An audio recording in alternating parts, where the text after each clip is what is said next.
Hello and welcome back. Today I want to give a brief update about Aion Classic.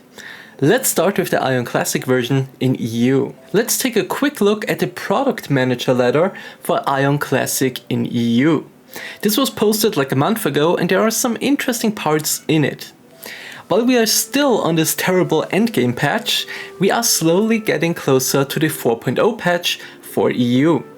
This patch will be released sometime in late October to early November. We will not get the standard 4.0 version, we will get it immediately combined with the 4.0 Part 2 update that NA and Korea only got sometime later. This includes a few balance adjustments and that the Luminous class will not be completely OP. It will only be OP.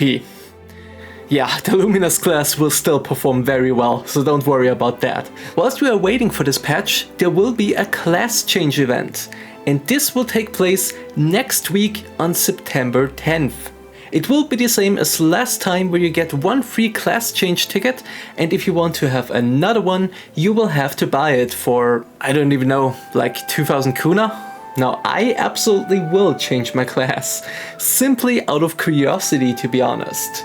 You see, I changed my class in the last class change event as well.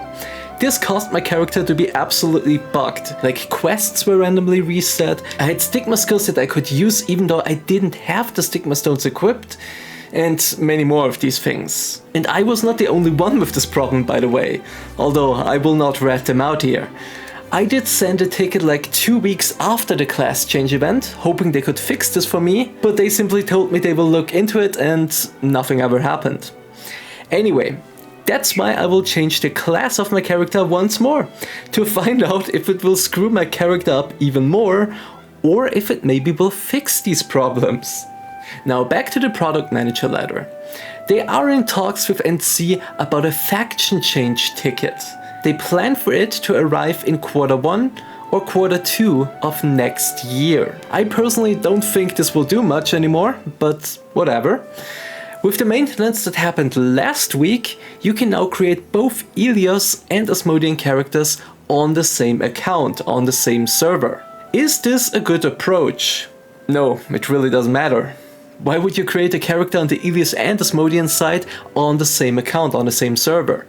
It doesn't make any sense, because you already struggle with inventory space and such whilst playing only one race. You don't want to emphasize this problem by splitting your account into 2 different factions.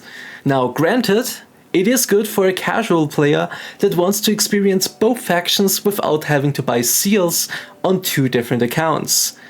But that doesn't do anything for the balance of the game itself. It's simply a small feature for those few players. Next topic are the game crashes that are happening since forever. This was already a known problem for over a year, but since the last 3.7 patch it spread even further, with almost everyone having crashes with the game, especially when starting and loading into the game. Now here to say, regarding game crashes, we acknowledge your frustrations. NC is currently still investigating this issue. Similar problems have recently been resolved in Aion Live. So we are hopeful for sharing progress soon. Your patience is appreciated and I assure you that the problem is not ignored. Alright, thanks for this nonsense. As I said, this problem existed for a long time already and it's still here. And it will probably stick around for even longer, I guess. Anyway, let's get to a more positive part, which is sadly also a bit confusing. Now, you all know that in NA the Ascent server has been released. It has a Kina-based economy and allows more freedom with flying and a lot of quality of life improvements. A similar server will also come to EU towards the end of the year. However, and this is important, they say a unique time-limited event server. What does that mean? We play there for 2 months and then it gets deleted? That sentence could simply ruin the entire potential success of this server. The Ascent server in NA had many problems, but I did enjoy playing there and freely flying around in the starting zones. However, the time-limited event server, as they call it, makes me simply not want to play on that server. Whilst we are already talking about NA, let's just shortly cover how everything went with the Ascent server. My personal opinion on it is simply that it is a shame. I enjoyed playing on the Ascent server and having this freedom of flying around. However, what got many people frustrated was that for some reason, NA loves to get fucked with candies. I have no idea what's going on, like this can't be a coincidence. So for those that do not know, Aion Classic NA has released a few years before the EU version has been released. The hype was insane, and then NA fucked it up by having candies that you could buy with real money and then sell them for a high price to the NPCs.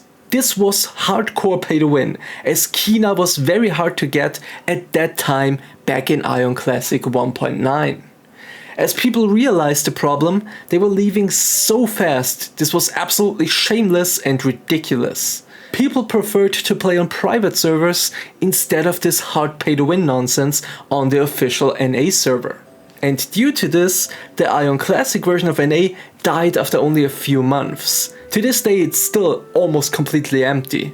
They now had a great chance to get a restart with the Ascent server, but yet again they added candies that could be sold to NPCs for a big amount of Kina. And that is even crazier than it was on the Classic server, because the Ascent server has a completely on Kina based economy. You want PvP armor? You don't need AP, you buy it with Kina. You want enchantment stones? You buy it with Kina, and so on. So yeah, it's once again a disaster for NC West.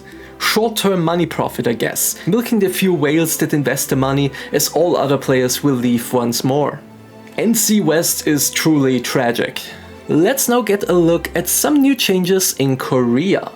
The Chanter gets a few big damage buffs and new skills. Melee Smash deals now AoE damage, its damage got increased and the cooldown got reduced from 10 seconds to 1 second. To balance this, the skill gets the cleric treatment, meaning its mana cost is getting increased.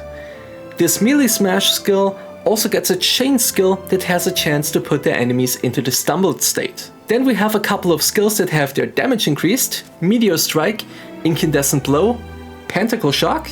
Then we have the Rage spell, which was a stigma and initially increased your attack power by 25%, whilst increasing your cast time by 20%. This stigma and skill has been removed. Instead, you have a new passive skill as a Chanter.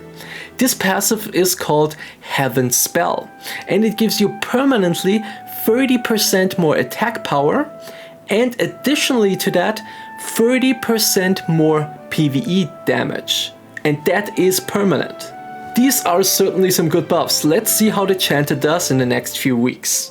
Let's get to the Gladiator changes. The Body Slam and Body Combo skills have increased PvE damage now. The Wave of Exhaustion and Wave of Recovery skills have additional damage to enemies that are immune to knockdowns. They say this is done to help the DPS of gladiators in raids and with dungeon bosses. Body Slam did get a new chain skill called Body Blow. This is a 2-second cooldown skill that deals bonus damage to monsters and has the additional effect of reducing the cooldown of multiple skills by 10% when you use it. Berserking also has a change. On the left side you see that it increased your attack by 80% and your attack speed by 10%, whilst decreasing your physical defense by 50% for 30 seconds. Now with the new change, additionally to the effects from before, each time you attack while Berserking is active, there is a 5% chance that your attack will increase by an additional 5% for 20 seconds. So if you can keep attacking your target, you will deal an incredible amount of damage as the skill goes on. Let's move on to the Templar, which is long overdue for some buffs, although they don't seem to be huge buffs this time. There are two skills that they highlight first. Bloodsword Cut, which simply deals damage on a 3-second cooldown and is repeatable 3 times. The second skill is a repeatable Shield Bash that also reduces the cooldown of skills by 10%. There they also say that it isn't necessary to go through the hassle of switching weapons to fight. This does however not mean that the weapons switch automatically, or their greatsword only requirements are gone. This is simply because they want to push the Templar more into sword and shield usage, which is why they buff all the shield skills. They show us the 5 already existing shield skills that all have their damage to monsters increased. Additionally, they have removed the need to block before you can use these skills, and some of them have also their cooldowns reduced. So they simply want to push the Templar more into the sword and shield category again, which I personally do not dislike. There are also a couple of changes and new skills for the Revenant and the Brawler. For the Revenant, he gets a new stigma that increases his attack by 70% for 30 seconds. And he also gets a new passive skill called Advanced Chainsword Training. This passive allows a big amount of the Revenant skills to be used whilst moving. So this is actually very big. And here you have an entire list of skills that get their damage increased. Hey, even their brain gets a damage buff. Anyway, let's take a quick look at the Brawler. He gets a new stigma, which causes all of his physical attacks to crit for 10 seconds. He also gets a passive that increases his attack range by 3 meters and his attack speed by 3%. That's a big problem Aion has in general, that ranged classes have it so much easier, and a lot of the melee classes can't keep up. That's why the Revenant got his standing skill animations removed, and why the Brawler now also gets his attack range increased. We already had the Brawler range buffs in the 4.0 patch as well, where all his dashes got their range increased from 11 to 21 meters. And I gotta be honest, this 3 meters additional range won't bring anything to the table either. Yes, it can be useful in some situations, but it won't change the big class imbalance that we have in Aion Classic. Now we have a list of skills that get buffs with the Brawler, but he isn't really at a good spot, so unless they bump his damage up dramatically, we will not see all that much of this class. And lastly, we have the Fire Dragon King skin. A few weeks ago I've shown you the new premium skin that they released in Korea. The acquisition of it is once again a huge pain, as it always is. By growing these dragon eggs and having a chance to get different parts depending on the level of the egg, no, I don't really care about all of this dragon egg stuff. But what I want to show you are the new premium features of this skin. It features a basic and a premium version of a motion skin, a new target circle, a new character border, a new premium speech bubble, and new damage numbers that pop up. On the right we have the normal damage, then the crit damage in the middle, and then super crit damage on the left side. I'm a bit confused because I have no clue what a super crit is. Did I miss something? Can someone explain? Is it just if the attack crits with more than 10,000 damage? Anyway, that's all about Aion Classic News for now.